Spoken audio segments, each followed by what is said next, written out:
Spy or not to spy? That is the question. And that's what's stirring another international debate on surveillance and privacy.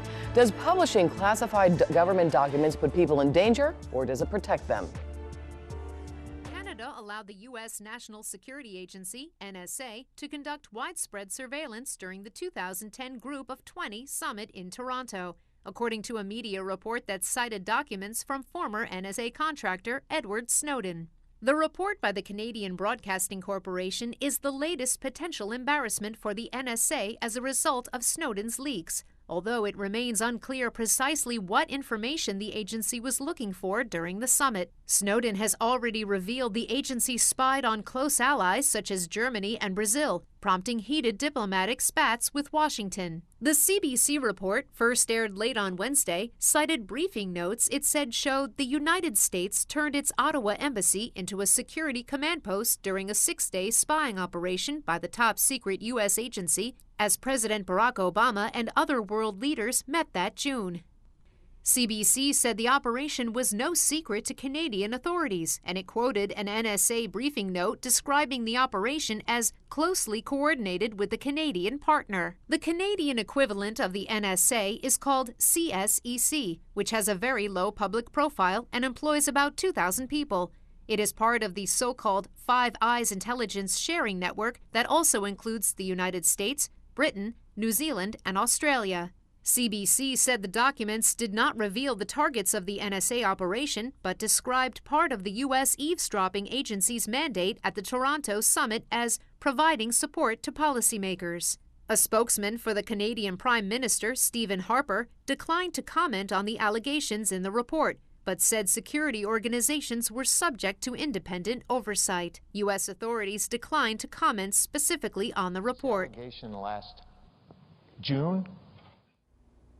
And joining us now is Didi Benke and Jackie Guzda, and Dr. Bart Rossi now joins us in the hot seat. So thank you for coming on in on a holiday weekend, Dr. Bart. Nice to see you. Nice to be with you. Okay, we're talking about the NSA. We've done this before. We've talked about the problems with Germany and Brazil.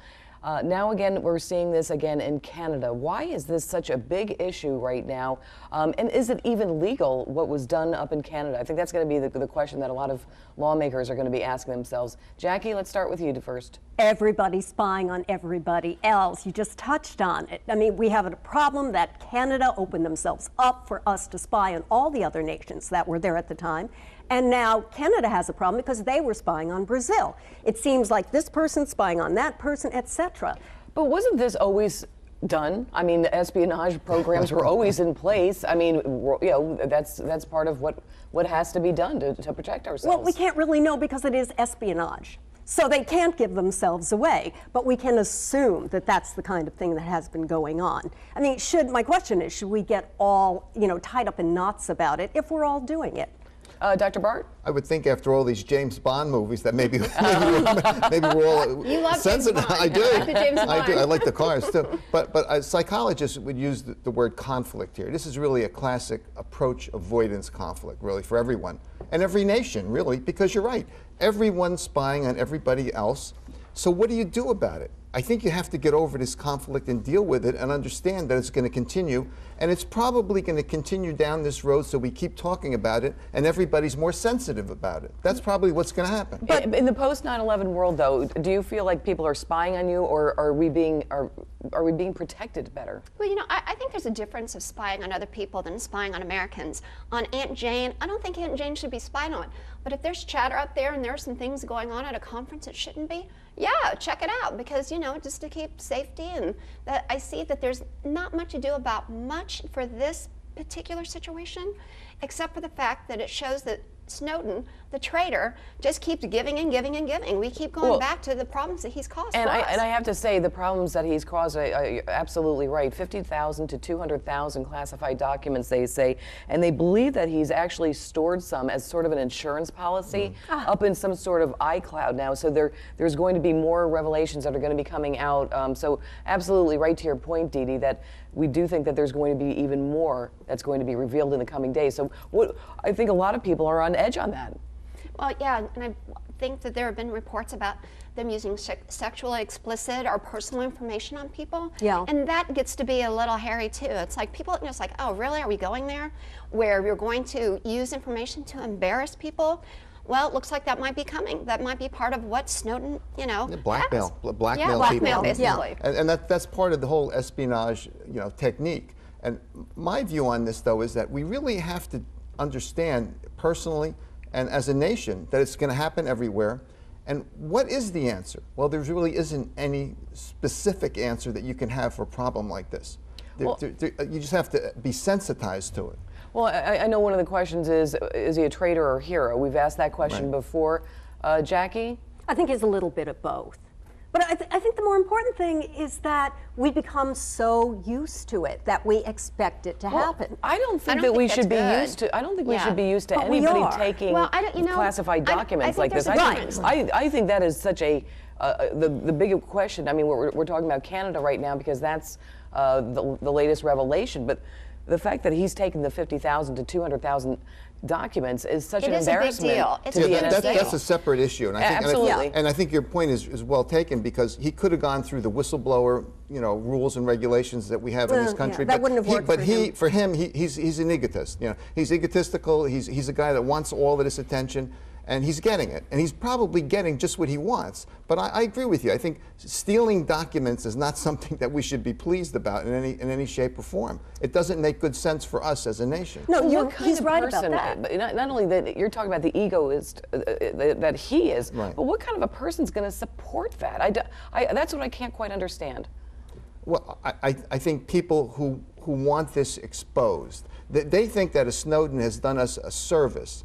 And to some extent, there's a service here, but I think it's outweighed by his actions being very negative. But a lot of people want this exposure about espionage and what we're all about. They go into that and they feel that it's needed at this point in time. And those are the folks who are kind of supportive of him. Do you think Edward Snowden is happy with this end result right now? Oh, yeah. Yeah, I do, too. I think he is. I think it's so. terrible. He's a terrible traitor. He's really weakened our country, and it continues on. Who knows how long this is going to be leaked out? I mean, there's so many documents. It's really unfortunate.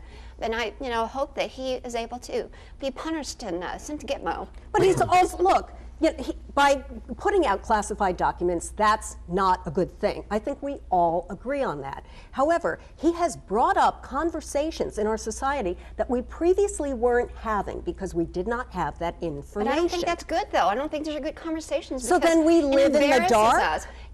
Yeah, I think I don't we want to live in the dark. Well, I'm sorry. I want our country to be safe.